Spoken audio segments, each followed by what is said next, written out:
नहमदुहु व नुसल्ली अला रसूलिहिल करीम। अस्सलामु अलैकुम व रहमतुल्लाहि व बरकातुहू।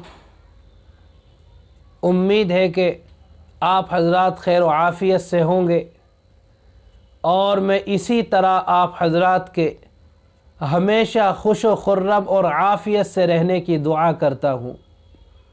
मेरे बुज़ुर्गों और भाइयों, आज मैं आप हजरात के दरमियान पैगम्बर अलैहिस्सलातु वस्सलाम की सखावत का एक अजीब वाक़या ज़िक्र करता हूँ कि एक साइल आपके मुबारक दर पर हाज़िर होते हैं, अपनी ज़रूरत का सवाल करते हैं कि या रसूल अल्लाह, मैं भूखा हूँ, मेरे लिए आप खाने का इंतज़ाम फरमा दीजिए।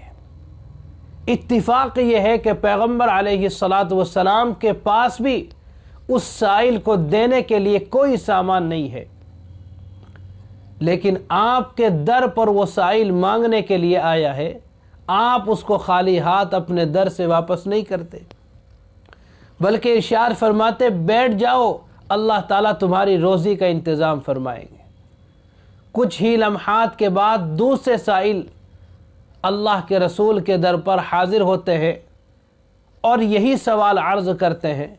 नबी पाक अलैहिस्सलातु वस्सलाम उनसे भी वही बात इरशाद फरमाते कि बैठ जाओ, तुम्हारे लिए भी रोज़ी का इंतज़ाम किया जाएगा।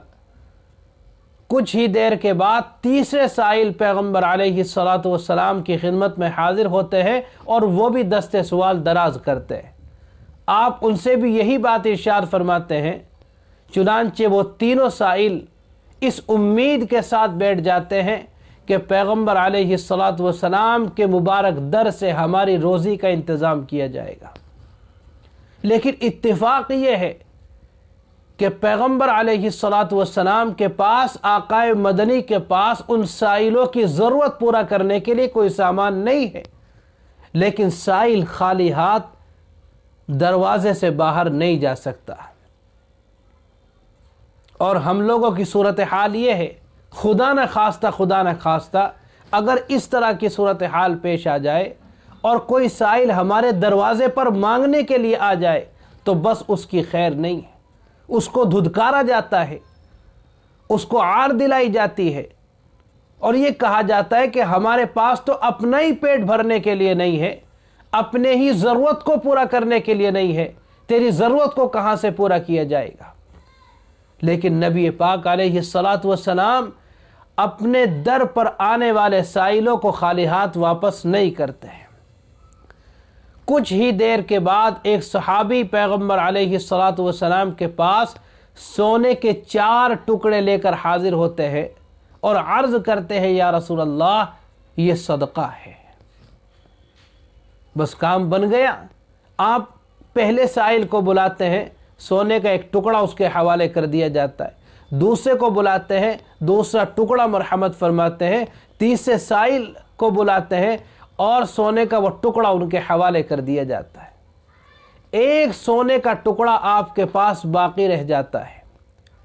नबी पाक अलैहिस्सलातु वस्सलाम पूरे मजमे के सामने, पूरी महफिल के सामने ये ऐलान फरमाते हैं कि जो ज़रूरतमंद है, जो परेशान है, जो नादार और गरीब है, वो आए, सोने के इस टुकड़े को लेकर अपनी ज़रूरत को पूरा कर ले, अपनी परेशानी को दूर कर दे।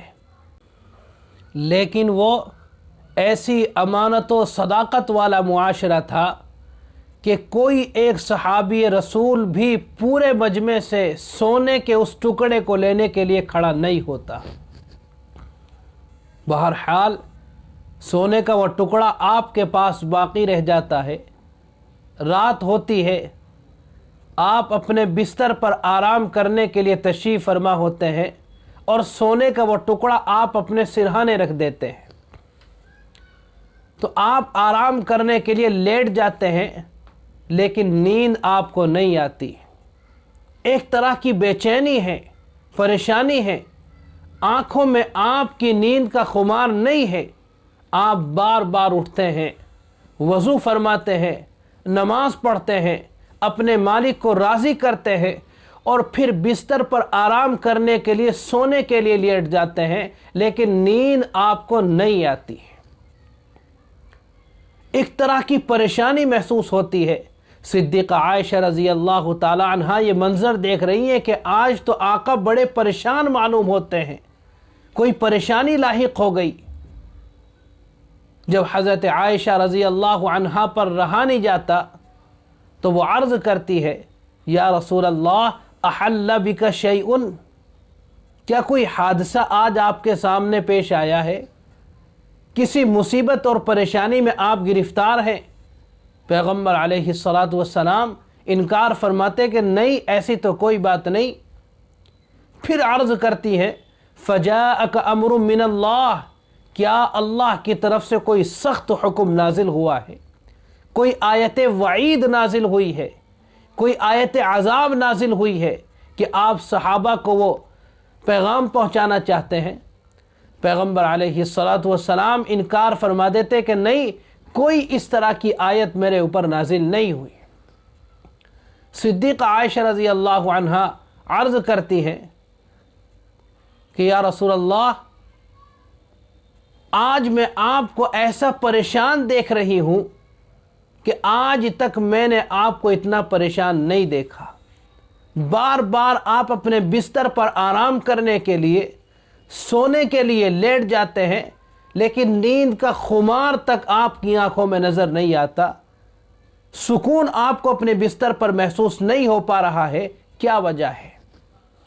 پیغمبر علیہ السلام سونے کا وہ ٹکڑا اپنے بستر کے نیچے سے نکالتے ہیں اور ارشاد فرماتے ہیں، یہ ہے وہ چیز جس نے میری آنکھوں سے نیند کو زائل کر دیا ہے، میری زندگی سے سکون کو غارت کر دیا ہے اور چین کو ختم کر دیا ہے۔ انی خشیت ان یحدث امر من اللہ ولم امنحها، مجھے اس بات کا اندیشہ ہے، مجھے اس بات کا ڈر ہے کہ کہیں اللہ کی طرف سے بلاوا نہ آ جائے، میری موت کا وقت قریب نہ آ جائے اور میں اس سونے کے ٹکڑے کو اللہ کے راستے میں خیرات نہ کر سکوں، غریبوں تک نہ پہنچا سکوں، یہ فکر مجھے ستا رہی ہے۔ اللہ اکبر! آقائے نامدار کا حال دیکھیے کہ آپ لوگوں کی ضرورت کو پورا کرنے کے لیے، لوگوں کی پریشانی کو دور کرنے کے لیے کتنے فکر مند رہتے تھے کہ سونے کے وہ ٹکڑے نے آپ کو پریشان کر دیا ہے، آپ کی آنکھوں سے نیند کو دور کر دیا ہے۔ اور آج ہماری صورتحال یہ ہے کہ ہم کسی کی ضرورت کو پورا کرنے کے لیے تیار نہیں، بس ہماری ضرورت پوری ہونی چاہیے، ہمارا کام چلنا چاہیے، دوسرے بھوکے مرتے رہیں، پریشان ہوتے رہیں، ہمیں اس کی کوئی فکر نہیں۔ نبی کریم علیہ السلام نے ارشاد فرمایا، من کان یؤمن باللہ والیوم الآخر فلیکرم ضیفہ، کہ جو اللہ پر اور روز قیامت پر ایمان رکھتا ہے تو اسے اپنے مہمانوں کا اکرام کرنا چاہیے، سخاوت کا ثبوت پیش کرنا چاہیے اور انسانوں کا حق ادا کرنا چاہیے۔ اللہ تعالی ہم سب کو جذبہ سخاوت سے سرشار ہونے کی اور پیغمبر علیہ السلام کی تعلیمات پر عمل کرنے کی توفیق عطا فرمائے۔ وآخر دعوانا ان الحمد للہ رب العالمین۔